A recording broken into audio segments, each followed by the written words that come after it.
რა გადაწყვეტილებას მიიღებს მოსამართლე ნიკა მელიასთან დაკავშირებით ამ წუთებში პროცესი მიმდინარეობს საუბარია საგამოძიებო კომისიაზე გამოუცხადებლობის საქმეზე და შეფარდებული გირაოს გადაუხდელობაზე.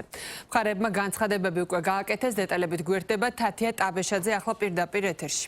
თათია, გისმენთ. Დიახ, ამ წუთებში მიმდინარეობს აღკვეთი ღონისძიების ყდომა, სადაც პროკურორი მოითხოვს ოპოზიციონერი ლიდერის ნიკა მელიას მიმართ პატიმრობის გამოყენებას. ეს ეხება გირაოს არ გადახდას, კერძოდ ნიკა მელიამ არ გადაიხადა 50,000 ლარის ოდენობით გირაო, რომელიც მას დაეკისრა იმის გამო, რომ არ გამოცხადდა საგამოძიებო კომისიაზე. მისი პოზიცია კი არის ის, რომ საგამოძიებო კომისია და ზოგადად პარლამენტი არის არაკონსტიტუციური ორგანო და იქ მოცხადებას არ აპირებდა. თავიდანვე დაანონსა ისიც, რომ არ გადაიხდიდა გირაოს, მას ჯამში ამისთვის ჰქონდა ერთთვიანი ვადა განსაზღვრული და ეს ვადა ამოიწურა გუშინ. დაანონსებული ჰქონდა ისიც, რომ არ გამოცხადდებოდა აღკვეთი ღონისძიების შეფარდებისას, თუ კი პროკურორი მოითხოვდა პატიმრობის შეფარდებას მის მიმართ და მეტიც ისინი თავის თანაგუნდელებთან ერთად შეიკრიბებოდა საკუთარი პარტიის ოფისში, რომლის სახელწოდებაა კოალიცია ცვლილებისთვის.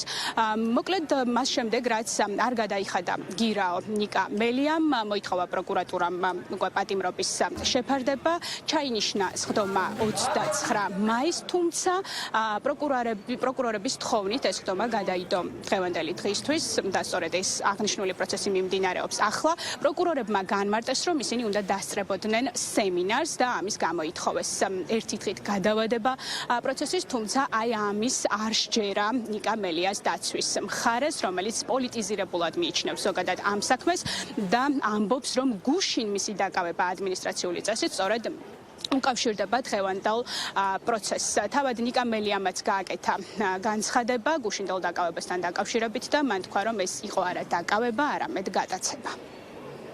პროკურატურამ გადადო პროცესი ჩვენი აზრით დაკავების მიზნით, გუშინ დაკავების მიზნით და დღეს ეს პროკურორები იმყოფებიან აქ, ერთი პროცესი როგორ გადაიდო ამას ვთქვით, მაგრამ არა უშავს.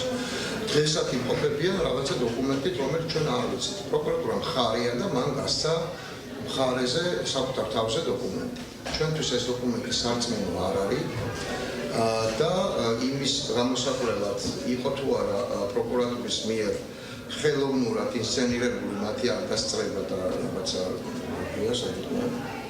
ტრენინგზე ყოფნა, თან მით უმეტეს მხარემ თავად ვითხრა, რომ საჯარო ინფორმაცია და შეისწავლეთ, გამოიკვლიეთო, ცალკეთ გამოკვლევა და ვერ ნახეთ, თუ შეიძლება რომ გვაჩვენოს. მხარემ სამდებს ეს საჯარო ინფორმაცია და დავწმუნდეთ არა მხოლოდ ამ პროცესისთვის სპეციალურად შექმნილი დოკუმენტის მეშვეობით, არამედ საჯარო ინფორმაციის მეშვეობით და კი ბატონო გამოვიკვლიოთ, ჩვენთვის ეს არის მნიშვნელოვანი საკითხი, რომ მოგეხსენებათ წინა პროცესის ვისაუბრეთ ამაზე, ჩვენ გვაჩნია, რომ მიმდინარეობს პოლიტიკური დევნა და სასამართლოსთვის ეს არის შესაფასებელი გარემოება. შეურაცხყოფელია ოფიციალური დოკუმენტი წარმოვადგინეთ, რომ იმყოფებოდი ტრენინგზე 28-29 მაისს შესაბამისი ცნობა მოვიტანეთ, რომელსაც აწერს წარმომადგენელი ადამიანები. ჩვენ გეუბნებით, რომ ეს ტრენინგი არა მოაწყვეტი კაცი. თუ არ არსებობდა, ამაზე შეგიძლიათ მიმართოთ შესაბამის ორგანოს და პასუხი ვაგებთ ამისთვის.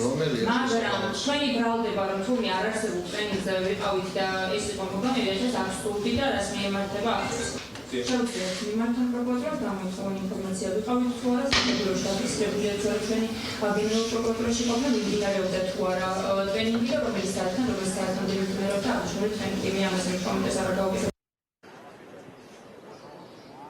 მე ამ წუთებში ვიმყოფები სასამართლოს შენობის ეზოში, სადაც იმყოფებიან ნიკა მელიას მხარდამჭერები, თუმცა პროცესი ასევე არის, ასე ვთქვათ, მისი მხარდამჭერები, თანაგუნდელები, შეკრებილები არიან ეზოს მიღმა ქუჩის მხარეს.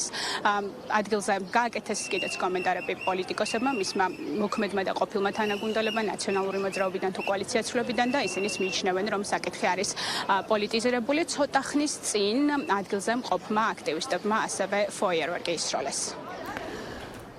მადლობა თათია ტაბეშაძე სასამართლოდან საუბრობდა მოამბის პირდაპირ ეთერში.